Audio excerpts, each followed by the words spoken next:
O tema de hoje, irmãos, superabundante graça. Vamos repetir o tema desta noite, para que você lembre já de início qual foi o tema da mensagem e onde você ouviu o sermão à noite com o tema superabundante graça. Vamos repetir o tema? Superabundante graça. Esse sermão está publicado aí na pastoral do seu boletim, ele é um resumo, né? Esse sermão está resumindo aí nessa pastoral 9 páginas, são 9 páginas escritas, acabei de entregar ali para o Felipe Tavares, eu disse, se o computador apagar, você me traz, que eu vou precisar. Quando você produz um trabalho como esse, você pensa na igreja no sentido de que a igreja precisa ser ensinada e muito bem doutrinada para as compreensões do evangelho que ela professa. E para fazer isso, eu peço que nós estejamos reverentes ao texto, que nossos ouvidos estejam atentos ao que o pastor está lendo, mas que nossos corações estejam abertos ao que o Espírito Santo quer dizer. Esse é um texto extremamente difícil. Esse texto tem causado divisões nas denominações.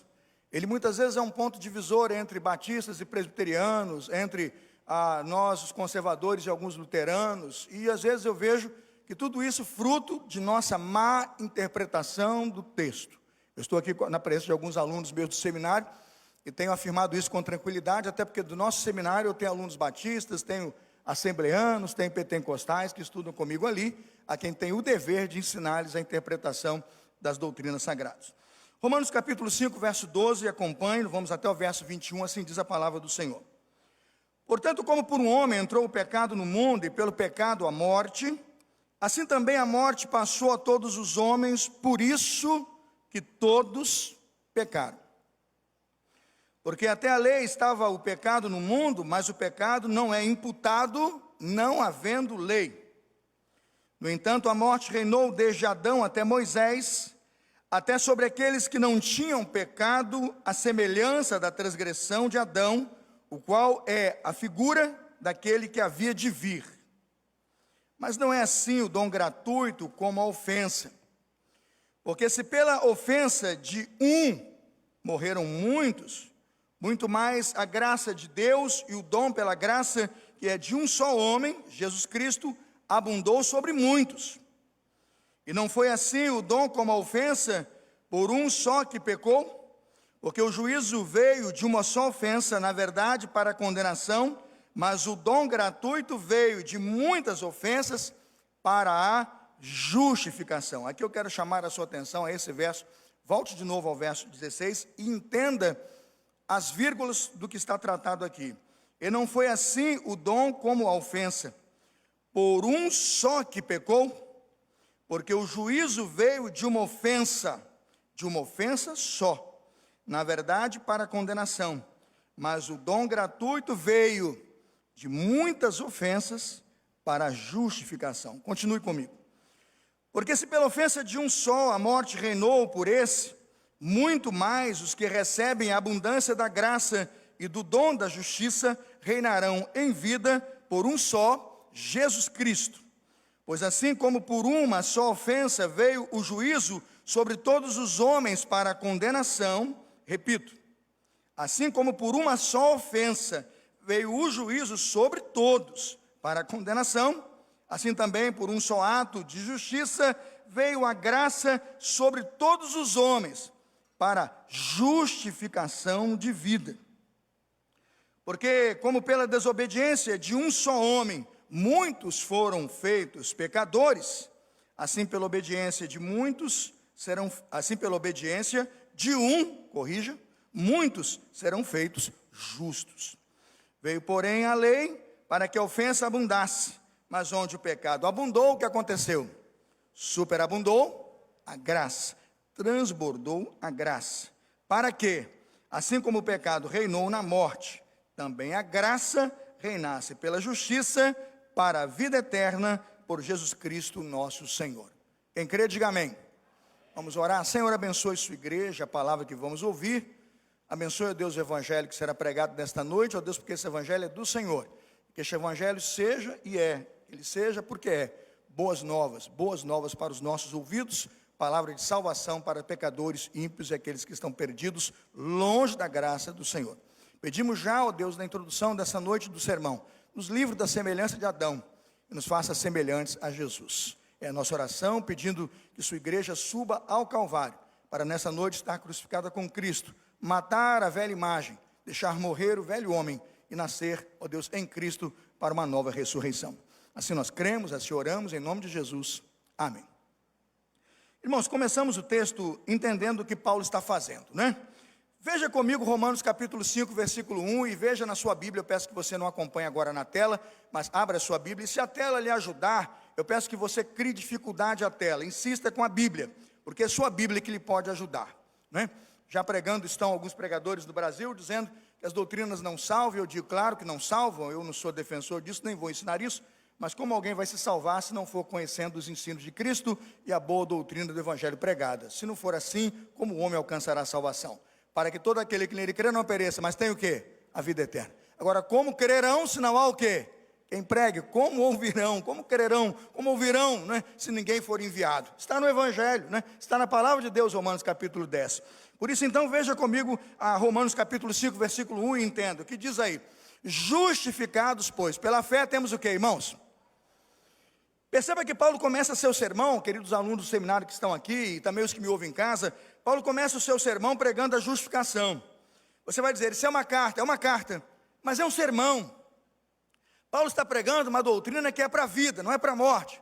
Paulo está pregando uma doutrina que é para a salvação, não para a perdição. E Paulo começa seu ensino sagrado, Paulo começa uma mensagem salvadora e libertadora, dizendo, justificados, pois pela fé temos paz com Deus. Então o sermão é sobre o quê? Doutrina da justificação. Você pode pegar do capítulo 5, versículo 1 ao capítulo 5, versículo 11, está o sermão. Estou dividindo aí os pontos. Do capítulo 5, versículo 1 até o versículo 11, ele está pregando o sermão. Ele está dizendo justificação, justificação, justificação. Ele explica o que é, ele explica o que Deus faz e como Deus faz e torna o homem justificado. Esse é o sermão. Em algum momento ele para ilustrar isto ele faz dos versos 12 a 21, eu chamo não de sermão, querido aluno de homilética, não é o sermão, agora é ilustração. É como se ele parasse para contar uma parábola. É como se ele dissesse, olha, certo dia eu estava fazendo isso, e isso que eu fiz explica muito o que eu estou dizendo aqui, entende? Ele para a instrução, naquele momento Francisco, ele para de ensinar especificamente, e começa a ilustrar. Se você não conseguiu entender a justificação, ele diz, vamos lá. Ele está dizendo quase assim, eu vou desenhar, eu vou pintar, eu vou trabalhar, mas eu preciso que você entenda a justificação. Ele termina isso, capítulo 5, versículos 21, e vai para o capítulo 6, irmãos, ele chega na doutrina da santificação. Pode ver aí, Romanos 6, 22. É quando o sermão volta, percebe? É uma pregação pura. Ele está pregando justificação 5:1 a 5:11, ele para ilustrar, e depois o pastor Felipe ele volta, vencendo esse anacoluto, né? Vencendo essa pausa, interrompendo aqui o que ele chamou de parênteses, voltemos ao nosso assunto. E ele começa a expor detalhadamente as doutrinas da justificação. Confira, Romanos 6, 22. O que ele está dizendo aí? Ele está explicando exatamente o que seria agora a doutrina da santificação. Irmãos, esse é o melhor sermão que eu já vi depois do Sermão da Montanha. Depois do Sermão do Monte de Jesus, ninguém supera a exposição do apóstolo Paulo sobre justificação e santificação, quando veja, ele para no meio do sermão, do primeiro ponto, justificação, e do segundo ponto, santificação, no meio do sermão, ele para contar uma história, ele para ilustrar o sermão. Por que eu estou dizendo isso? Isso é evidência de que esse estilo de Paulo, irmãos, está marcado na sua história de vida. Veja o que diz o grande Charles Hodge, está no slide aí, sobre esses versículos que Paulo para ilustrar o sermão. Ele diz assim, pode colocar na tela a ilustração, por favor. Ele diz assim, esses versículos são apenas uma ilustração, diz ele, utilizada pelo apóstolo Paulo para explicar a doutrina da justificação. Não é o sermão, é apenas o que, irmãos? Ilustração do seu sermão, e veja, apontando para a santificação. Agora veja, por que eu repito isso? Porque é muito importante você entender o estilo do pregador.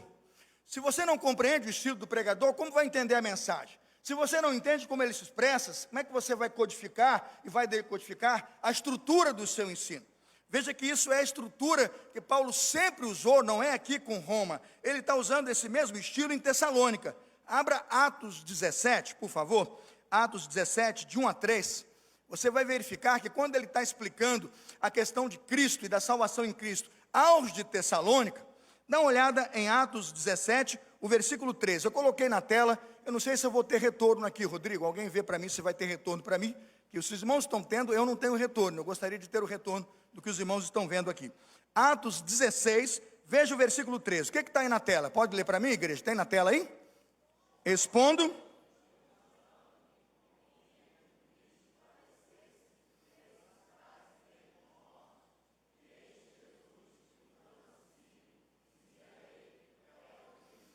Perceba o estilo do pregador. Começou o versículo 3, há duas palavras grandes aí, quais são? Alunos de homilética. O sermão que nós pregamos não é tirado de lugar nenhum, é tirado da Bíblia. E Paulo faz exposição com demonstração. Está vendo aí? Exposição com demonstração. É aquele famoso sermão de 3 pontos. Ilustra, prega, ilustra, prega, ilustra, prega, ilustra, conclui. Esse modelo homilético está posto na Escritura. Paulo estava expondo e demonstrando, ilustrando o que estava dizendo. Aberto o parênteses da ilustração, a pergunta é: pastor, do que trata a ilustração? Coloca o slide 4 para mim, você vai ver.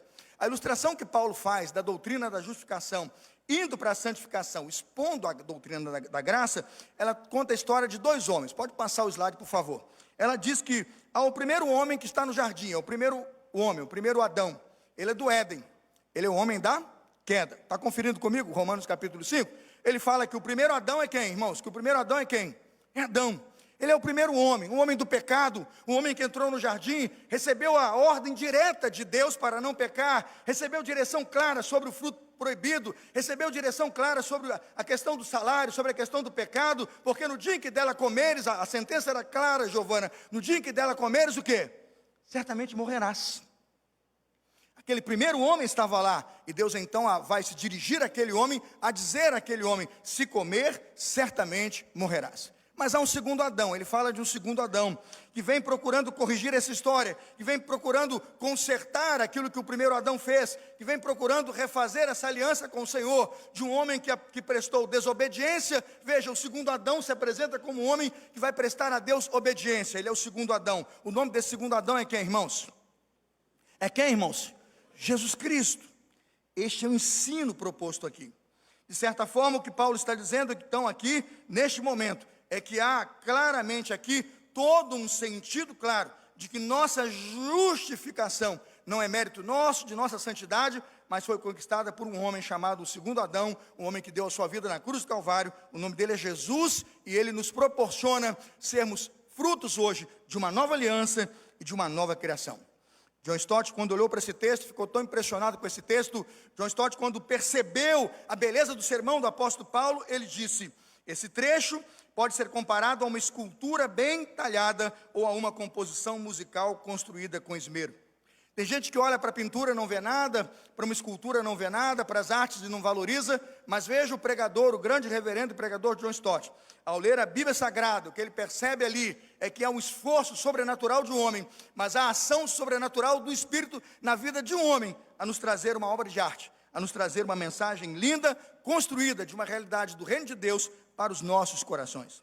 Vejamos então como o texto está estruturado para nós compreendermos a doutrina da justificação, da santificação, entendendo que tudo isso passa pela graça de Deus. O texto está dividido em 3 fases. Versículos 12 a 14 do capítulo 5 falam da carreira do primeiro Adão. Os versos 14 e 17, você pode olhar para o texto e você vai ver que trata especificamente de Jesus, o segundo Adão. Pode ver, não há intervalos, não há outro discurso. Ele trata especificamente do segundo Adão. Agora veja, são as diferenças entre Jesus, veja, e Adão. Como absolutamente Cristo e Adão são diferentes. Como a desobediência não parece com a obediência de Jesus. Como o pecado e transgressão não representa a vida graciosa de Jesus ali na cruz do Calvário. É isso que ele está tratando ali. E por fim, no final, ele chega a dizer quais são os pontos de semelhança.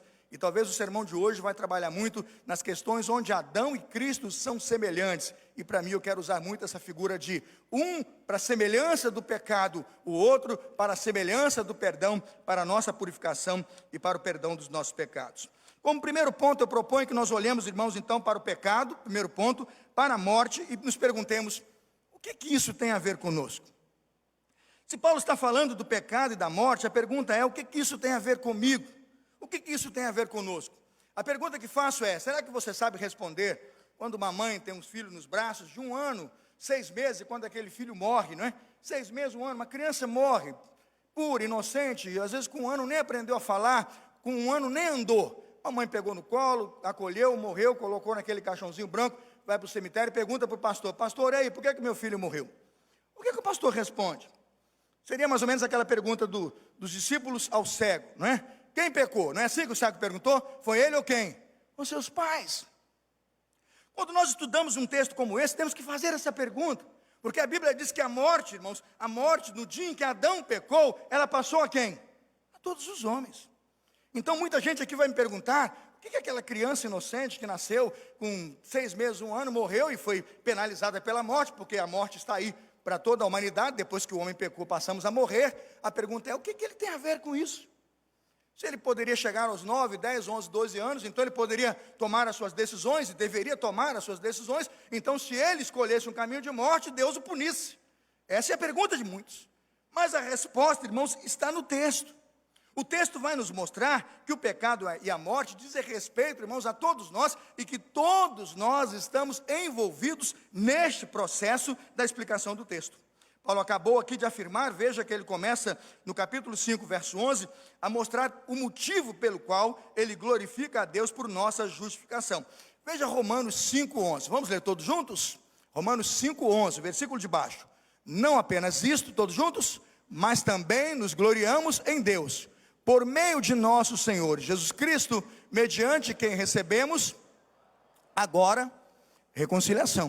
O que Paulo está dizendo? Eu estou feliz, irmãos, porque o segundo Adão consertou a história do pecado. Eu estou feliz e eu estou em paz, porque o segundo Adão vem para prover aquilo que é a reconciliação entre nós e o nosso Deus. Justificados, pois, pela fé, temos paz com Deus. Ou seja, o conflito e a guerra do pecador com Deus foi encerrado. E quem declarou essa paz? Cristo declarou essa paz quando ele declara justos todos aqueles que estão debaixo do seu sangue. Paulo disse e responde: o que isso significa? Veja o versículo 2 que está em cima. Pelo qual também, veja Paulo dizendo, temos entrada pela fé a esta graça, na qual estamos o quê? Firmes. E nos gloriamos o quê, irmãos? Na esperança da glória de Deus. O que ele está dizendo, Cias? Nós não tínhamos, Edson, o caminho da glória. Nós íamos pegar, veja lá, um metrô no sentido, né, portal do inferno. Nós íamos pegar estação, né, Hades. Nós íamos pegar o portal, o túnel da perdição. Mas ele disse: agora eu fiz você descer, você foi para uma montanha chamada Calvário, você entrou lá no Calvário num outro trem, esse trem tem outra direção, e é sobre isso que ele está dizendo: agradeça a Deus, porque foi por Jesus que você saiu daquele trem furado, saiu daquele caminho perdido e entrou numa nova caminhada, numa outra direção. Ele chama isso de justificação. Amém, irmãos? Quando começamos a compreender isso, o que isso implica? Primeiro, implica que ter certeza da glória é uma afirmação estupenda. Todas as vezes que eu leio um versículo como esse, eu tenho que dizer: glória a Deus, aleluia, louvado seja o nome do Senhor. Porque quando eu leio um negócio desse, veja, tal afirmação deve combater a minha insegurança, né? A minha insegurança de que o poder da morte vai me destruir, que o poder do pecado vai me sepultar, e que o poder da morte e do pecado podem acabar com a minha vida. Não mais. Paulo vai dizer: tragada foi a morte com a vitória. Diga aleluia. É isto que está sendo ensinado aqui. Paulo diz que há um último inimigo a ser vencido, mas lá na cruz ele está derrotado. Paulo está dizendo que nem altura, nem profundidade, nem qualquer outra criatura nos podem separar do amor de Deus. Paulo está dizendo: somos mais do que vencedores por aquele que nos amou. Irmãos, isso vai do capítulo 5 ao capítulo 8, numa linha significativa e tênue. Por isso Paulo prega a justificação como certeza, absoluta certeza da glória de Deus. Quando um crente diz que não tem certeza da sua salvação, ele faz a glória de Deus diminuta, ele faz a glória de Deus pequena, ele faz a glória de Deus turva, porque Deus conquistou e lhe deu algo que ele, Deus, tem certeza que ele começou, fez, completou e terminou. Amém, irmãos? Aqueles que ele chamou, justificou, ele glorificou, ele disse: a obra está completa para a glória do Senhor Jesus. Ter certeza da glória é uma afirmação estupenda, por quê? Pois reafirma como o sacrifício de Jesus produziu os benefícios para todos nós salvos. Paulo tem absoluta, total e absoluta consciência de que crer nesse ato sacrificial de Jesus, de que valorizar e perceber o segundo Adão colocado na cruz do Calvário para gerar uma nova criação é sim uma condição presente para modificar o presente, mas é uma condição presente para modificar o nosso futuro. É isso que Paulo está dizendo. Quando nós reconhecemos o ato do segundo Adão, a morte do segundo Adão, a morte de Jesus e sua doação para a nossa justificação pelos nossos pecados, o que ele está dizendo é que isso modificou sim a história de nossa eternidade. Nesse pequeno trecho, irmãos, da Sagrada Escritura, que Paulo mostra como o sacrifício de Jesus derrotou o mal, reverteu todo o curso da história e trouxe paz aos homens, salvação a todo aquele que nele crê. Nesse trecho estão expostos o quê? O efeito do pecado na raça humana e todo o desastroso efeito do pecado na raça humana quando Adão introduz esta ação pecaminosa e a faz passada a todos os homens, ou seja, todos os homens pecaram em Adão. Nesse mesmo trecho ele afirma a reconciliação que temos em Cristo e como ela é capaz de tratar de cada detalhe do desastre do pecado e de como esse desastre afetou todos nós. Mas é nesse trecho que temos aqui o que chamamos de 3 estágios de uma reação em cadeia que Deus desencadeou no mundo espiritual e que mudam a nossa história. Pode colocar o próximo slide. Esses 3 estágios são, número 1, vamos ler juntos? Número 1, o pecado entrou no mundo por um homem. Quando você ver a morte passando alguém, e alguém perguntar quem pecou, ele ou seus pais pecaram, você vai dizer, está assim, porque um homem, no primeiro jardim, preste atenção no ensino, ouviu a voz de Deus. Irmãos, ele não leu uma tradução do hebraico. Ele não pegou uma tradução João Ferreira de Almeida, que veio do inglês para o português, entendeu? Ele não sofreu perdas de informação. Ele ouviu do próprio Deus. No dia em que dela comeres, certamente o quê? Morrerás. Ao ouvir isso do próprio Deus, a Bíblia diz que o pecado entrou no mundo por um homem. O nome dele é Adão. Não é uma personagem fictícia, não é um mito daqueles que pregam que esse texto é mitologia bíblica, não. Estamos falando de um homem personificado, de um homem com nome, chamado Adão, representante da raça humana. Segundo, a morte entrou no mundo por causa do pecado, e esta morte é uma penalidade o quê? Por causa do pecado. Não há outra explicação para a morte, e não devemos buscar a explicação em outro sentido, nem em outro lugar. A Bíblia diz que o salário do pecado é o quê, irmãos? A morte. Mas terceiro, e aqui a maior implicação, que nos leva a um plano ainda mais elevado do sermão. A morte se propagou por todos os seres humanos, aí está no final, leiam todos juntos, pois agora ficou difícil. Irmãos, agora ficou difícil, eu vou beber água. Né, Jôs? É difícil. Tem coisas que você vai dizer aqui, tem que dizer aqui, que tal qual Jeremias eu digo, vamos me pegar e vamos jogar num poço. Mas a gente tem que dizer. Porque todos pecaram e... Pastor, o senhor acabou de dizer que Adão pecou, e eu vou explicar para aquela mãe que perde um filho, para aquele pai que perde filho, ou aquele jovem de 20 anos que partiu, e a família chora, que tudo isso, que a morte está nos arrasando, porque um homem pecou, eu estou dizendo isso. Mas Paulo está dizendo, veja, todos pecaram. O que esta informação nos faz entender? Primeiro, veja Romanos 5,12, a expressão todos pecaram, volte para o texto, e a gente ainda está no versículo 12, irmãos, até meia-noite a gente chega no 21. Vai orando, traz água, pipoca, manda pedir umas firras no iFood, quando chegar recebe, volta, e vamos firme aqui, vamos firme. O verbo pecaram, todos pecaram, está no aoristo. Você não sabe o que é? Pergunta o pastor Lucas, ele sabe.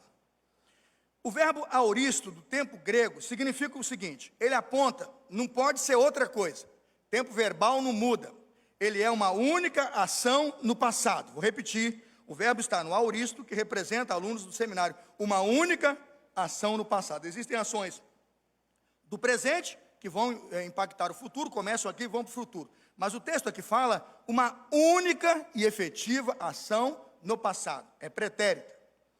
Paulo está dizendo que a raça inteira, é isso que Paulo está dizendo, pecou quando um único homem pecou. Era um único ato no passado, mas é isso que Paulo está dizendo, foi ali que todos nós pecamos. Mas como funciona isso, pastor? Funciona porque Deus diz que funciona. Veja, Se Paulo quisesse dizer, todos pecaram contínua e individualmente, todos pecaram de forma continuada e farão isso continuada e individualmente, e não que a Bíblia não diga isso, mas veja, não foi isso que ele disse, ele usaria como usa em outros textos, presente ou imperfeito. É só analisar o texto. Quando ele fala de um homem que peca hoje, peca e às vezes continua pecando, ele peca e continua errando, ele peca e do pecado não se arrepende, ele não vai meter no auristo, ele vai colocar presente ou imperfeito. Veja aqui a importância então de estudar o grego e saber o que isso significa. O maior comentarista que olha para esse texto e faz uma tradução brilhante do auristo no tempo grego é o grande William Barclay. Ele coloca a interpretação dele, tem na tela. Como que o William Barclay interpretou esse texto? Na minha opinião, brilhante a tradução. Se o meu irmão acompanhar e correr, me ajuda lá. Veja lá, ó. Se formos dar ao auristo todo o valor que ele tem aqui, coisa que devemos, veja, ele pede que façamos nessa discussão, o sentido mais exato será que pecado e morte, veja a tradução, entraram no mundo, por quê? É explicação, né? Não é o why, né? É because, né? É because, há um motivo, há uma causa. Porque todos o quê? Todos os homens eram culpados. O que, irmãos? De um ato de pecado específico. Eu vou colocar em tradução. Coloca o próximo slide, vamos lá. Primeiro, o que Paulo não está dizendo? Ele não está dizendo isso. Paulo não está dizendo que todos os seres humanos morrem porque somos como Adão, pecaram como ele. Não, isso dizem os arminianos. Os arminianos dizem isso e lamento dizer, eles estão errados. Eu não sou arminiano, por isso também não sou calvinista. Né? Ora, me acho às vezes um pouquinho luterano, em algum momento até me adapto com alguns outros ensinos. Mas veja, os arminianos ensinam isso aí, mas não é. Paulo não está dizendo que todos os seres humanos morrem porque somos como Adão, ou seja, pecamos como ele, né? É pecado por imitação. Não é isso não. Paulo está dizendo que todos os seres humanos morrem porque estávamos onde, irmãos? Estávamos em Adão. Quando ele pecou, nós pecamos. Pastor, eu não estou conseguindo entender. Eu digo, olha, eu levei 20 anos para entender, eu espero que você entenda em 20 minutos. Romanos 5,13, abra o texto, volte aí por favor, Romanos 5,13, eu não sei se tem, eu acho que tem no slide, tem sim. Romanos 5,13, irmãos, é muito profundo isso aqui, e você vai definir e vai entender o evangelho para você uma vez por todas, e quando a gente entende, a gente aprende, a gente agradece a Deus, porque a gente sabe que não é mérito nosso, é graça de Jesus. Romanos 5,13, pois antes de ser dada a lei, o pecado já estava onde, irmãos? Tem gente que afirma que o pecado, às vezes o arminiano afirma que o pecado só existe porque lá nas tábuas de Moisés foi dado o quê? A lei, entendeu, Edson? Só quando Moisés subiu no Sinai, então quando ele subiu, entregou a lei e distribuiu a lei, é ali que todos morreram. Tem muita gente que pensa nisso, prega isso, os arminianos vão defender isso com muito critério. Vai lá, sobe no Sinai e lá da lei de Deus o pecado, aí o adultério configurado e tal. Como se não houvesse lei, de Adão até quem? Até Moisés. Deus já estava valendo a sua lei. Irmãos, por que Adão pecou? Porque a voz de Deus era clara. Adão, no dia em que dela comeres, o quê? Já é o primeiro sinônimo de desobediência. Antes mesmo de subirmos a aliança de Deus no Sinai, Deus já tem uma aliança com Adão, irmãos. Percebe o que eu estou dizendo? Adão é a primeira aliança de Deus. Moisés vai ser uma aliança subsequente. Tem a aliança de Adão, tem a aliança de Noé, tem a aliança com Abraão, tem a aliança com Moisés no Sinai. Veja quantas alianças. Adão é a primeira. Paulo está dizendo, antes de ser dada a lei, o pecado já estava no mundo, mas o pecado não é levado em conta quando não existe o quê? Lei. Todavia a morte reinou desde o tempo de Adão até quando? Até o tempo de Moisés. Aquela mãe aflita, aquele povo invadido, aquela arca inundada lá no dilúvio, ela tem lei. Está entendendo, gente? Todas aquelas ações de Deus, do capítulo 3 de Gênesis, até Êxodo, até aquele cordeiro ser imolado ali, como sacrifício na porta pela matança dos primogênitos, e até que Moisés suba ao Sinai e desça, e pega o povo escandalosamente em pecado naquele bezerro de ouro, de Adão até Moisés, e aquelas tábuas, a lei de Deus está sobre os homens. A Bíblia diz, mesmo sobre aqueles, veja o verso 14, que não cometeram pecado, semelhante o quê? A transgressão de Adão. Agora veja o que ele diz. Adão que era um tipo de quem? Um tipo daquele que haveria de vir. Veja agora, por favor, o versículo 12, 13 e 14 de Romanos 2. Pode colocar, esse aí. Mas o pecado não é levado em conta quando não existe lei. Todo aquele que pecar sem a lei também perecerá. Todo aquele que pecar sob a lei, pela lei será julgado. Aleluia. A lei é boa e ela precisa estar posta lá. Porque não são os que ouvem a lei que são justos aos olhos de Deus, mas quem? Os que obedecem à lei, estes são. Mas como poderiam obedecer se a lei foi levantada no Sinai? Veja, por favor, o verso 14 e 15. Coloca para nós, 14 e 15.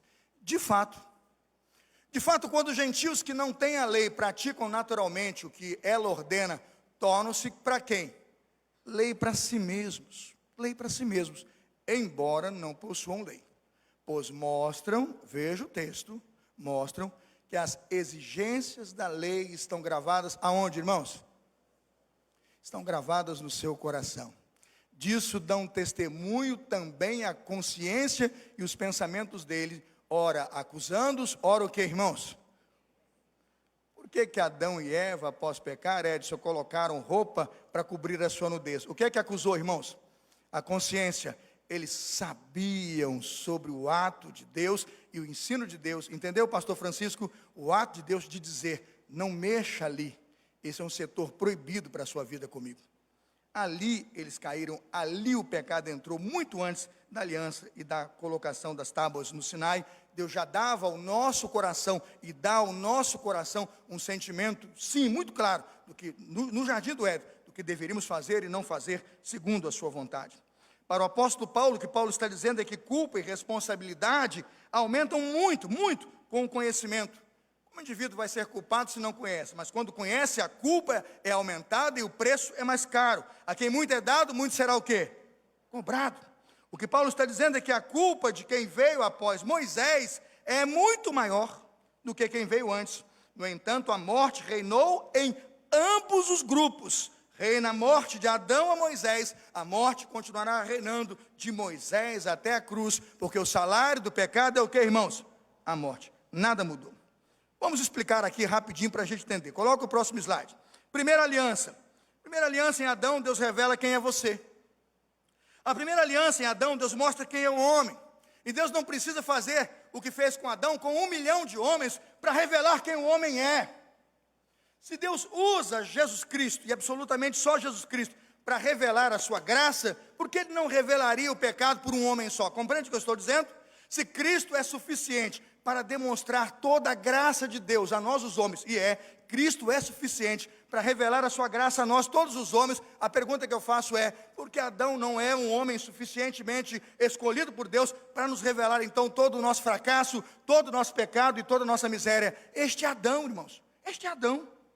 Adão revela quem é você, Adão revela quem eu e você somos. É por isso que quando ele pecou, nós pecamos, porque o que ele fez, nós fazemos, e nós abraçamos essa culpa, porque Deus assim determinou que seja, para que nós nos lembrássemos do poder desastroso, da morte, do pecado e da desobediência em nós. Temos um exemplo claro, espelhado, temos uma informação gritando em céus e terra, olhem para Adão, vejam como ele pecou, mas parece que nós não ouvimos esta aliança. Aí vem a segunda aliança, a aliança do Sinai. Se a aliança com Adão não mostra e não revela, a mim já mostra e revela, mas a muitos não, vem a aliança do Sinai, que já para mim já é a terceira ou quarta aliança. Lá no Sinai Deus entrega a lei, o que a lei avisa? A lei avisa que o homem é quem ele é. A lei revela que o homem é transgressor. A lei revela que o homem está debaixo do seu pecado. A lei revela que o homem procura todos os dias cometer um erro, mas procura perdão e absolvição. O que o homem faz depois da lei para perdão? O que ele faz? Ele vai apresentar o que, irmãos? Sacrifício. Não é isso que ele faz? Porque a lei e a consciência acusam. Aí veja, para onde foi Caim quando tem que pacificar a ira de Deus com os seus pecados? Para onde foi Caim? Para onde? Para o altar. Para onde foi Abel? Hein, Bruno? Para onde foi Abel? Para o altar. Para onde foi Abraão quando faz os cultos? Para o altar. E quando você leva um filho para sacrificar no monte, é porque Deus está pedindo um sacrifício, e tira o Isaac e coloca lá um cordeiro. Por quê? Expiação, substituição. Mas o sacrifício era feito pelo quê, irmãos? É pelo pecado. Aí você diz assim, bom, vamos lá, primeira aliança, Adão, ele cai, quebra tudo, aí morte e tal, salário, mulher vai ter dor de parto, homem vai comer pão com suor do corpo, eu não sei como é que é o gosto do pão com suor, mas é com suor do corpo que come o pão. E está lá uma série de maldições. Mas a gente não ouviu, aí vem a lei, não adultera, não faça imagem e tal. Aí você pensa, agora o homem melhora, porque quando teve uma semelhança visual, ele viu. Não, então vai ter escrita, em tábua de pedra, escrita. Ele não ouviu, não viu Adão, então ele vai ver lá o quê? Vai ver a pedra. Ele vai ler a letra na lei, na Torá, no rolo, no escrito, no escriba. Nós melhoramos, irmãos, nós evoluímos, nós somos boa gente. Eu digo para você, nós pioramos. Por quê? Porque agora que temos a lei, o que aconteceu com o sistema? O cara vai, em vez de ter um cordeiro, ele tem 10. Porque a cada 10 cordeiros, ele pega, mata um, o perfeito sem mancha, leva lá, entrega para o sacerdote. E diz, mata lá pelo meu quê? Pelo meu pecado. Não está lá em Levítico? Ele pega lá o sacrifício, um bode expiatório, coloca as mãos, está lá em Levítico, ora sobre ele e tal, e solta no deserto. É pelos nossos pecados. O que aconteceu? Não dava conta de animal morrendo. Porque o homem melhorou? Não. A primeira aliança, no Sinai, revela o quanto nós somos, em Adão, pecadores. Mas a segunda aliança nos informa que nós só pioramos, nós não melhoramos. O texto dos profetas diz, eu estou cansado desse sacrifício de vocês. Deus falando assim, eu enchi a paciência. Não tem mais como aguentar esses cultos, luas novas, esses sacrifícios e essas festas que, por favor, estão me nojando, porque vocês não mudam uma vírgula. Aí vem, preste atenção, a ideia de que você, então, precisa melhorar. Não melhora. Chega no Novo Testamento, Jesus está entrando no templo, irmãos, no templo. Ele está lá, bonitinho, entrando, vai ter uma adoração. O que ele faz com o chicote? Lembra? O que ele faz com o chicote? Hein? Ele desce o chicote. É o fast food da fé. Na verdade, o que aqueles homens estavam vendendo lá naquele movimento do templo?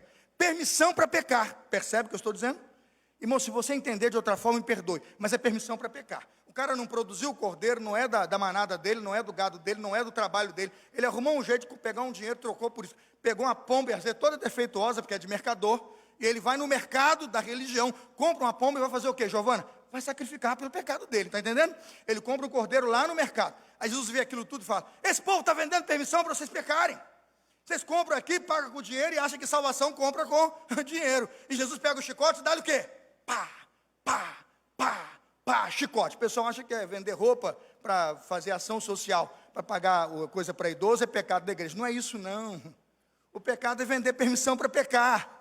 Você pode doar um sapato, fazer dinheiro e tal. Não é isso que é o problema. O problema é permissão para pecar. Deus não dá permissão para pecar. E isso deixou Jesus o quê? Furioso. Porque não vai haver animal no mundo para pagar o perdão dos nossos pecados. Porque você continua pecando. E você às vezes está indo lá pela mesma mulher. Está em adultério 10 anos. Já matou uns 500 cabritos pelo adultério dele. Ele devia matar a ovelha, se arrepender e voltar curado. Amém, irmãos? É isto que é o evangelho. E aí você pergunta, o primeiro Adão mostrou o pecado, mas não foi solução, nós não ouvimos. Vem Moisés, dá a lei, o cordeiro, sacrificamos cordeiro, matamos cabritos, fizemos um monte de holocausto. Chegamos no templo, Jesus está lá, estamos comprando permissão para pecar. Nós melhoramos, irmãos? É por isso que o pecado de Adão mostra quem nós somos. Deus não precisava descer aqui e ficar todo dia mostrando para a Angélica, para todo mundo, que nós pecamos. Ele levantou um homem e disse, nele todos o quê? Pecaram, porque a semelhança é evidente. Nós somos a imagem daquele homem do pecado. O retrato bíblico é a imagem do pecado. E você pergunta, mas por que Deus faria isso? Porque Ele sabe, pode botar o próximo slide. Porque Ele sabe. Ele sai da aliança de Adão para a aliança do Sinai. Ela revela ainda mais a lei escrita dos nossos pecados. Mas precisávamos, irmãos, chegar à aliança de Jesus. Veja, o segundo Adão, pode passar. A justiça de Deus, em que Ele diz, para parar o pecado só um sacrifício perfeito. Para parar o pecado só um homem justificado. E só um homem vendo um escândalo de horror, uma cena de horror. Um Deus santo, puro, justo, morrendo na cruz pelos seus pecados. Essa é a voz reverberante de Deus gritando do céu. Pelos seus pecados, o meu filho morreu, obediente até a morte, morte de cruz. E ainda assim, penso que nós não ouvimos esses brados. Compreendendo essa história das alianças, o que você consegue interpretar aqui então do verso 14? Veja o verso 14. Todavia a morte reinou desde o tempo de Adão até de Moisés, mesmo sobre aqueles que não cometeram pecado semelhante à transgressão de Adão, o qual era o que, irmãos? O qual era o tipo, tem um slide aí, querido, um tipo daquele que haveria de vir. É isso que está em Romanos, confira aí o texto, Romanos 5,14. mesmo sobre aqueles que não cometeram pecado, semelhantes, a palavra é essa, semelhantes à transgressão de Adão, o qual era um tipo daquele que haveria de vir.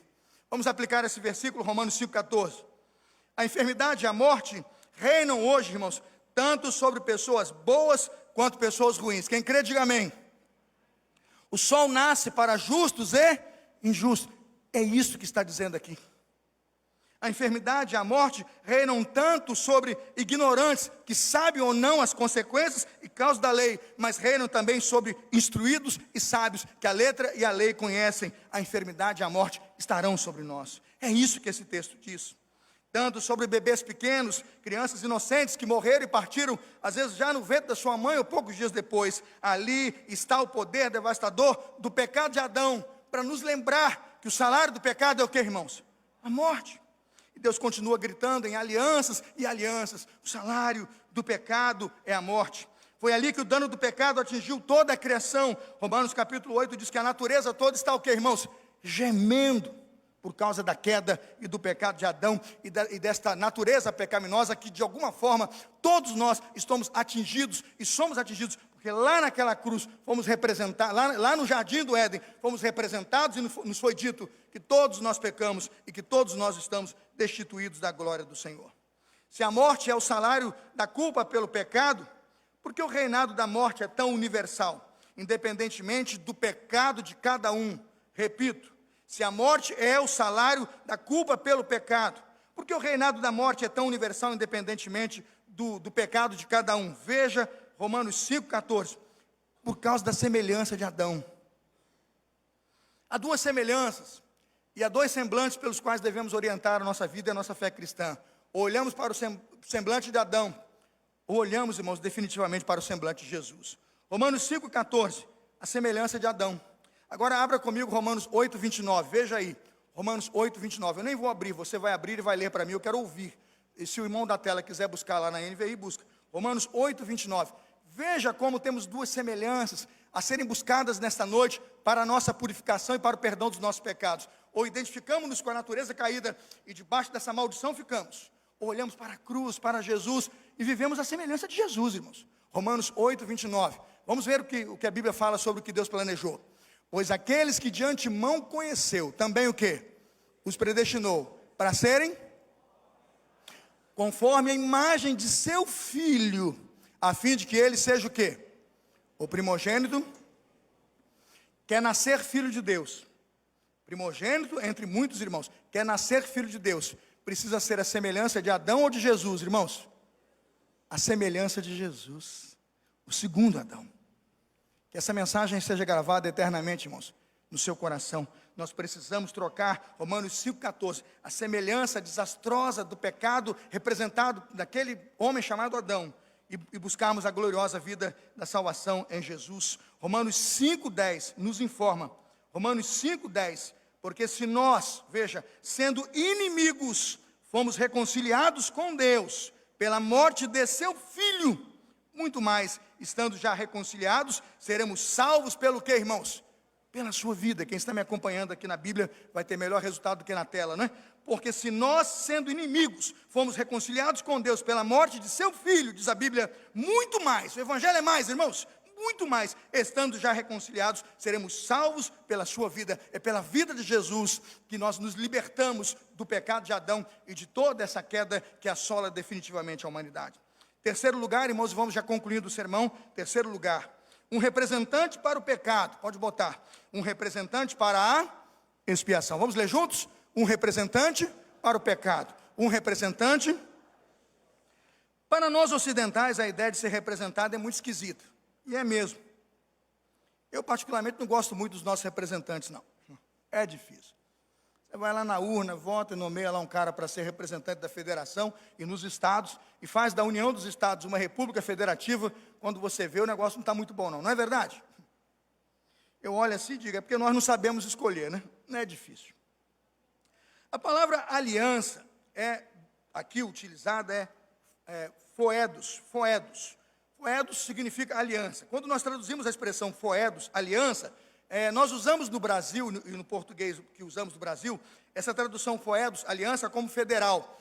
Federal seria Distrito Federal, seria federação, república, o quê? Federativo do Brasil. Significa dizer que os estados montam uma aliança e nomeiam um representante para celebrar essa união. Entenderam? É assim que funciona. Historicamente, sempre foi assim, e o mundo gira em torno de alianças. Temos uma aliança no Sinai, temos uma aliança com Adão, temos uma aliança em Abraão, temos uma aliança com Noé, aquele arco-íris que diz que nunca mais, não é isso? Vai ter água. Nós somos de aliança, nós somos de representação, está na Bíblia. Quando vejo então a pergunta, e a pergunta é, por uma aliança uma pessoa pode se representar? Pode. Quem aqui já foi no cartório e deu uma procuração para alguém agir em seu nome? Levanta a mão. Quem já fez isso? Eu vendi a minha casa para alguém que eu não fui lá entregar. Eu morando aqui, alguém no estado, eu mandei uma procuração, e quem lá no cartório eu disse, foi lá, ela assinou o nome dela, mas quando assinou o nome dela, assinou qual? O meu, porque no poder de federação, eu dei a ela o direito de agir em meu nome. Aí vem a sua pergunta. Pastor, mas não é justo. Veja lá, a sua pergunta é essa, né? Não é, Jôs?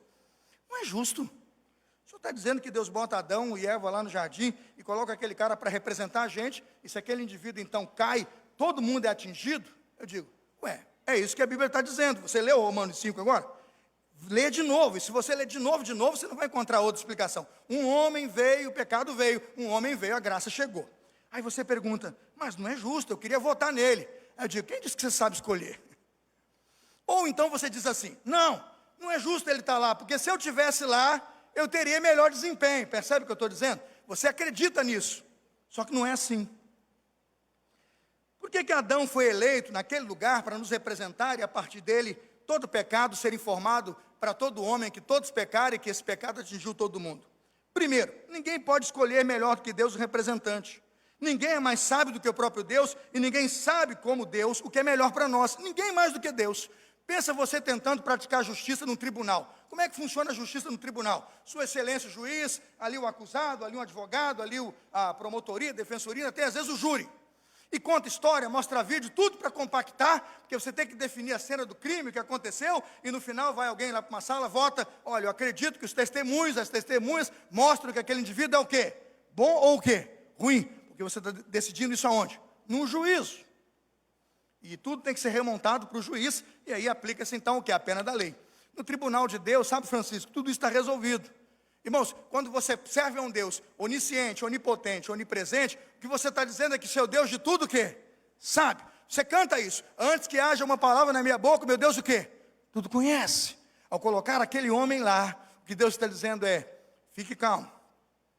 Eu vou te ajudar a entender você. E eu sei, veja o que Deus está dizendo, eu sei como livrar você definitivamente dos seus pecados. Amém, irmãos? Isso é presciência, isso é predestinação, não é calvinismo, é predestinação. Isso é Deus dizendo, fique calmo, porque eu sei muito bem como essa história termina. Ela termina diante de um grande trono. Debaixo desse trono tem uma grande multidão que ninguém pode contar, vindo de todos os povos, raças, tribos, línguas e nações. E essa multidão chega lá, porque eu vou revelando meu plano para você, e você vai se encontrar comigo. Amém, irmãos? Esse é o nosso Deus. Ah, mas eu não aceito, eu vou fazer beicinho, piquinho, porque colocou um homem lá e não eu. Como isso? Fique satisfeito, agradeça a Deus por sua presciência, por sua sabedoria, porque um Deus que não é presciente não sabe das coisas, e um Deus que não sabe de nada não serve para nós. Nós não podemos adorar um Deus que não sabe das coisas, irmãos. Nós podemos adorar e devemos adorar um Deus soberano. Repita comigo, soberano. Ninguém melhor do que Deus para dizer como o mundo funciona, e ninguém melhor do que Deus para revelar quem nós somos. Sabe quem era Adão, irmãos? Adão foi projetado com todos os requintes de perfeição. Adão foi projetado pelo Deus perfeito, puro, santo, justo e imortal. Adão foi colocado naquele jardim, ouvindo claramente as ordens e o sopro divino da santidade de Deus. Tudo que Deus desejou, colocou em Adão. Tudo que Deus planejou, soprou em Adão. Deus revelou o seu amor, a sua graça, o mundo e o universo, e disse, não coma deste fruto, porque no dia em que dele comeres, certamente o quê? Morrerás. Não pense que seu pecado seria elevado de qualquer maneira. Aviltar a Deus é transgressão. Repita comigo, transgressão. Esse é o pecado de Adão. Mas Adão é sim um homem que representa todos nós. O fato de Deus se relacionar com o homem por meio dessa representação é para mim a melhor notícia do mundo. Sabe por quê, irmãos? Quem sou eu para chegar diante de Deus e dizer: eu não tenho culpa, eu sou bonzinho, eu tentei fazer direitinho, deu ruim. Imagina, eu diante de Deus, meu Deus, eu seria fulminado pelo sopro do divino, pela santidade de Deus. Irmãos, diante de Deus, a melhor notícia que eu tenho é que eu sou representado por um Cristo que me amou. Eu não fui naquela cruz, irmãos, eu não morri por mim, irmãos, eu não dei a minha vida pelos meus pecados, irmãos, porque na verdade foi eu que cometi todos aqueles pecados e que levaram Jesus àquela cruz. Entenderam agora? E se eu estou naquela cruz e me fiz representar por Jesus e digo: Jesus morreu em meu lugar, Jesus morreu para perdão dos meus pecados, eu posso dizer que Deus providenciou um homem na história para revelar a miséria dos meus pecados. Diante do trono de Deus, se eu tivesse que me representar, eu estaria perdido. Veja Romanos 3:20, abra aí e já vou terminar. Romanos 3:20, veja aí. Por isso nenhuma carne será o que, irmãos? Justificada diante de quem? Diante de Deus, pelas obras da lei. Porque pela lei vem o conhecimento de quê, irmãos? Do pecado. Peço clemência, ó excelência, hein, doutor? Data vênia, eu não conhecia a lei. Nenhuma carne será justificada, o que, irmãos? Diante da lei. Se não tem Jesus, irmãos, nós estamos perdidos. Eu vou dar uma boa notícia, que isso não é doutrina de Paulo, isso é do Evangelho. Veja 1 João 2, 1 João 2, 1 e 2. Veja aí, irmãos, que princípio poderoso do Evangelho. 1 João 2, 1 e 2. Meus filhinhos, estas coisas vos escrevo para que não pequeis. Pode correr comigo, filho? 1 João 2, 1 e 2. Meus filhinhos, estas coisas vos escrevo para que não pequeis. E se alguém pecar, veja aí, temos um advogado para com o Pai, Jesus Cristo, o justo. Ele é a propiciação pelos nossos pecados. Pode mudar, filho, eu estou no outro slide. Ele é a propiciação pelos nossos pecados. Não somente pelos nossos, mas o que, irmãos? Mas também pelos de todo mundo. Veja a palavra advogado, repita. No tribunal, o que faz um advogado, doutor? Ele representa. Ele é propiciação, ele é providência. Ele está no seu lugar, resolvendo tudo que você fez de errado. E dizendo: fica quieto aí, que quanto mais você fala, só piora a sua situação. Porque a lei, meu irmão, e o que você fez, só o quê? Te condena. Diga glória a Deus. É Jesus, o nosso representante lá na cruz. Porque se fosse outro, nós estaríamos perdidos. O Evangelho está aqui, a boa notícia está aqui, vamos concluir. Esse é o motivo, portanto, porque Paulo disse no versículo 12, portanto. Paulo está dizendo que, veja, se a desobediência de Adão é a nossa desobediência, então Paulo está dizendo: é em Adão que você morreu. E é isso que ele está dizendo. Mas veja, ficou nisso? Não. No segundo Adão, Paulo disse, no segundo Adão está a obediência, o Adão perfeito.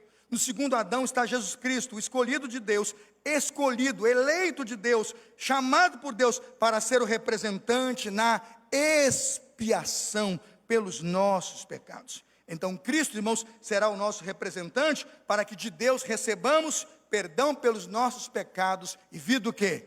Eterna em Jesus. Eu não preciso morrer na cruz. Eu não preciso subir escadas das igrejas, acender velas, joelheiras, carregar a cruz aí, procurando uma igreja aberta para depositar uma cruz onde eu me sacrifiquei. Não, o meu representante, ele é a propiciação pelos meus pecados. Não somente pelos meus, Evandro, mas o quê? Pelos do mundo inteiro. Entendeu, Daniel? Você está salvo? Você estava perdido porque o cara foi lá jogar por você e tomou gol contra. Fez gol contra. Aí deu lá, Daniel 0, né? Daniel 0, pecado 2. Foi esse o placar, Daniel. Mas quando Jesus jogou, estava lá, Jesus, salvação, eternidade 10, pecado 0, no reino de Deus igual, Daniel salvo. Essa é a equação do reino de Deus. Quando eu olho um ensino como esse, eu não durmo, irmãos, eu fico feliz para dizer ao Senhor todos os dias: a Ele seja a honra, a glória e o louvor, o domínio e a majestade, porque dele, por Ele e para Ele são o quê? Todas as coisas. Glória, pois, a quem? A Ele. É isso que significa Adão. É isso que significa dizer que Adão é a figura daquele que havia de vir. Significa que em Jesus temos nosso segundo representante, e que em Jesus temos reconciliação. Está em Romanos 5:11, por meio de nosso, pode colocar o próximo slide, por meio de nosso Senhor Jesus Cristo, mediante quem recebemos o quê? Reconciliação. Adão, irmãos, é a figura daquele que haveria de vir. E veja, significa que em Jesus, o segundo Adão, nós temos reconciliação, o conserto daquilo que um dia Adão quebrou na sua primeira aliança com Deus. Vamos tentar entender isso em dois aspectos e eu vou à oração final. Primeiro, pode colocar o próximo slide. Adão cometeu uma coisa grave, chamada o quê? Está na tela. Adão cometeu a transgressão, aprenda, irmãos, está tudo pontilhado e está no boletim. Adão cometeu transgressão, violação da lei, gesto de desobediência. É um pecado consciente, por isso é desobediência e transgressão. É um gesto de autoengrandecimento. Se você comer, você vai ser igual a quem? A Deus. É autoengrandecimento, é vaidade, buscando realização pessoal. Eu quero ser igual a quem? A Deus. Esse é o pecado de Adão. Ele só pensava em quem? Nele ou nos outros? Só em si mesmo. Não pensou em ninguém abaixo dele. O resultado do pecado de Adão foi o que, irmãos? Morte. Está feita a equação. Assim é o reino de Deus. Agora veja o que o segundo Adão, Jesus, ofereceu. Graça de Deus para nós. Acompanhe. Jesus se ofereceu como o quê? Dádiva gratuita, irmãos. Não tinha que estar lá. Ele não tinha culpa para estar lá. Ele se oferece como dádiva gratuita. É gesto de quê, irmãos? Obediência. A Bíblia diz que obediência até a morte, morte de cruz. Ele cumpriu toda a lei, sim ou não? Sim, ele cumpriu toda a lei. Até porque cada pecado que exigia os rigores da lei foram penalizados. Por isso cumpriu. Penalizados em Cristo. Cristo é o cumprimento de todo o que, irmãos? Toda a lei. Ninguém ficou sem um preço pago pela sua justa dívida. Ninguém ficou. É um gesto de autossacrifício. É um gesto, veja, de compaixão por todos nós. Adão pensava nele. Cristo morreu pensando em quem? Em todos nós. Pai, perdoa-lhes, porque não sabe o que faz. Esta morte de Jesus resultou em quem? Morte ou vida, irmãos? Em vida e salvação. Ao terminar, faço um apelo de gratidão a Deus e louvo a Deus porque no representante do pecado a queda, mas do representante da cruz a salvação. Romanos 5,15. Eu louvo a Deus por esse texto. Irmãos, o evangelho é mais, pode terminar, é muito mais, não tem comparação. A frase é o evangelho é mais. Repita comigo, o evangelho é mais. O evangelho, mas é mais o quê? É a obra de Cristo que tem o poder de subjugar a obra de Adão. É a obra de Cristo que não pode ser comparada com a obra miserável e pecadora de Adão. Não há comparação, querido, não há comparação entre a dádiva e a transgressão. Não há como comparar. Veja o que eu coloquei no slide 25. O texto de Romanos 5,15 é o próprio Deus falando. Leia comigo, leia alto, para o seu ouvido te ouvir. Vamos ler juntos? Pois, se muitos morreram por causa da transgressão de um só, muito mais a graça de Deus, isto é, a dádiva pela graça de um só homem, Jesus Cristo, transbordou para nós. Diga glória a Deus. Irmãos, muito mais a graça de Deus. Diga, o evangelho é mais. Quando te acusarem do pecado, quando botarem o dedo e falarem contra você, e disserem, você não é boa gente, você diga, novidade.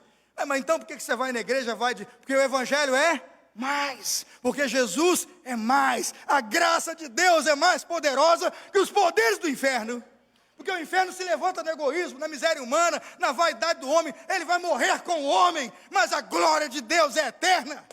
Essa é a mensagem da cruz. O poder de Deus arrebenta com a morte, arrebenta com os poderes da finitude, porque ele faz o homem entrar na eternidade de Deus. Por isso o homem tem que dizer, o evangelho é mais, porque tragado, irmãos, foi a morte com a vitória. Aleluia. Esta é a mensagem de Paulo, a igreja de Jesus nessa noite.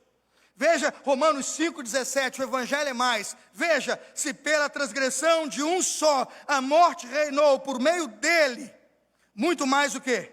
Muito mais aqueles que recebem de Deus a imensa provisão que da dádiva, da justiça, reinarão em vida por meio de um único homem, um só. Um pecou, mas um só consertou tudo. O nome dele é Jesus Cristo. Diga, Jesus Cristo. Que evangelho. E tudo isso que eu estou pregando, porque um cara parou de pregar e contou, é uma ilustração. Eu expliquei isso no início do sermão. O sermão está antes. E a continuação do sermão está depois. Um dia eu vou pregar o sermão. Viu, Diogo? Hoje eu parei para contar uma ilustração. Uma ilustração pela qual Paulo explicou o evangelho de Deus aos homens. Irmãos, eu termino. Vamos botar o conceito de condenação para a gente se livrar dela? Condenação. Condenação é o quê? A queda. a consequente condenação de Adão são atos da justiça de Deus. Por quê? Porque Adão fez por onde merecer. É mérito dele mesmo. Se procurou o quê? Achou. É mérito. Você procurou, está aí, a conta é sua. Agora vamos entender, diferente da primeira aliança, a de Adão. O que é justificação? Doutrina, irmãos. A justificação que obtemos, nós a obtemos por intermédio de quem? De Cristo. Ela é um ato o quê? Da graça de Deus. Nada fizemos, nada. E nem lá no Calvário eu posso ir. Como também não fui no jardim. Mas recebi a justificação pela graça. Pela graça de Jesus Cristo na cruz do Calvário. É na morte de Jesus, igreja, e em sua obediência até a morte de cruz, que fomos colocados em uma nova aliança. Um pacto, um novo testamento celebrado com o sangue de Jesus. O sangue de Adão e a vida de Adão e a história do seu pecado foi derramada para a nossa punição. Sim, para nos lembrarmos em Adão, um homem mostrando a semelhança e o retrato de todos nós. Quem nós somos? Pecadores. Um homem subiu na montanha, uma tábua de pedra, e a tábua de pedra gritava em 10 mandamentos: pecadores. E nós fomos ao santo do santo, ao santo lugar, com bodes, ovelhas, carneiros, corta carneiro, mata sangue, asperge sangue, lava roupa, põe chama, sobe fumaça, desce fumaça. Jesus chega no templo, o homem tem permissão para pecar, porque compra, sacrifica, e vive 20, 30, 40 anos do seu pecado. Deus nos livre disso em nome de Jesus. Nós somos chamados hoje a subir a cruz do Calvário e a dizer: dou graças a Jesus, porque o meu escandaloso pecado ficou naquela cruz, mas ficou lá para que eu seja uma nova criatura em Jesus. Eu sou uma nova criação em Jesus, porque se alguém está em Cristo, eis que tudo se faz novo. Ele é uma nova criação. As coisas velhas já passaram, ficaram para trás. Celebremos em Deus o novo nascimento e agradeçamos a Deus as doutrinas da graça, porque a graça é sim justificação pela fé. Justificados, pois, pela fé, temos paz com Deus. É isso que significa graça. O último slide. É isso que Paulo chama de maravilhosa graça de Deus. Aí você pergunta: como eu posso aceitá-la nessa noite? Fique de pé e nós vamos terminar orando todos juntos, louvando a Deus por esta mensagem, louvando a Deus por este evangelho. Talvez você vá rever esta mensagem mais alguns dias e gaste algum tempo até para entendê-la. Eu levei 20 anos. Eu não quero crer que você vai em 20 minutos compreender o que eu levei 20 anos para amar e entender lendo a Bíblia mais de uma vez por ano. Para dizer: meu Deus, que ensino, que poder. Mas como eu faço para acessar essa graça? Abra comigo Romanos 5, a gente vai terminar. Eu queria que você terminasse olhando o texto. Romanos 5. Esse livro dessa natureza. Romanos 5, 14. No entanto, a morte reinou desde Adão até Moisés, até sobre aqueles que não tinham pecado, a semelhança da transgressão de quem? A semelhança da transgressão de Adão, o qual era a figura daquele que havia de vir. O que ele está dizendo? Aquela imagem representa os homens que têm naquele homem uma aliança. Aquela imagem de Adão representa naquele homem, Adão, todos aqueles que com ele se identificam, com o seu pecado, rebelião. Deus diz sim, ele diz não. Deus diz vai, e ele fica. Deus diz não pode, ele diz pode. Esses homens têm a imagem de quem, irmãos? A imagem de Adão. Aí você diz: como é que eu recebo esta graça, pastor? Romanos 8, vira a página. Romanos 8, 29, e eu oro nesta noite por você. Porque, veja, porque aos que dantes conheceu, também os predestinou, para serem conformes à imagem de seu Filho, a fim de que ele seja o primogênito entre muitos irmãos. Para serem, Romanos 8, 29, para serem conformes à imagem de seu Filho. Há duas imagens aqui hoje. A imagem de Adão e a aliança, da transgressão e desobediência. Você pode ficar nela. Nela todos nós estamos, porque este homem nos representou e nos revelou quem nós somos. Seja no jardim, seja no Sinai. Nesta maldição, irmãos, neste pecado, todos nós estamos, porque todos pecaram. Mas como eu saio disso? A semelhança com Jesus. Aí você diz assim: pastor, mas como que essa obra acontece? Pastor, mas como que Deus faz essa obra? Eu quero receber isso, eu quero viver isso. Romanos 8, o texto explica. Romanos 8, 30. Aos que predestinou, a estes também o quê? Chamou. Aos que chamou, a estes também o quê? Justificou. E aos que justificou, a este também o quê? Glorificou. Deus tem chamado os seus eleitos. Deus tem chamado aqueles que têm a semelhança de Jesus. Deus tem chamado aqueles que se desejam subir ao Calvário e receber do Calvário vida eterna. Deus tem chamado aqueles que Ele chamou, justificou. Sabe qual foi o erro de Dr. Calvino? Dr. Calvino, grande calvinista que os calvinistas pregam, o erro crasso. Eu não sou calvinista por isso. Dr. Calvino diz assim, que o homem peca, presta atenção, porque ele recebeu a natureza de Adão e por causa da natureza de Adão ele peca e por isso ele morre. É isso que ele diz, está em todos os livros dele. Isso é um erro crasso. Ele tem 90 teses perfeitas, mas este erro ele cometeu. Nós não recebemos a morte, porque veja, nós temos a natureza de Adão. Não, nós recebemos a morte, porque Adão pecou. É isto que o Evangelho ensina, porque Adão pecou. Veja, mas eu fui atingido imeritoriamente. Aí veja, olha o ensino da graça. Justificação é exatamente isso. Se nós fomos punidos porque nós pecamos e nós recebemos imediatamente a nossa punição, veja o que seria meritório para nós. Agora veja o Evangelho diz diferente. Justificação é, Cristo morreu por nós quando nós ainda éramos o quê? Pecadores. Não é pela natureza pecaminosa que nós temos que nós somos condenados. Nós somos condenados pelo pecado de Adão. Mas não é pela nossa santidade que somos salvos. Isto é o Evangelho. Nós somos salvos pela santidade de Jesus. Isso é justificar. O mérito é dele. Então veja, se eu não estou debaixo da natureza pecaminosa, e eu veja, não é pela natureza que eu fui condenado, mas pelo pecado, e aí sim eu vou desenvolver e vou praticar essa natureza, é uma consequência, não a causa. Eu vejo a graça, eu sou salvo porque Deus me visitou. Mas quando eu era ainda o quê? Pecador. Senão eu só seria salvo se eu tivesse santidade. Tem que trocar uma pela outra. Não, eu recebi santidade porque Ele o quê? Me justificou.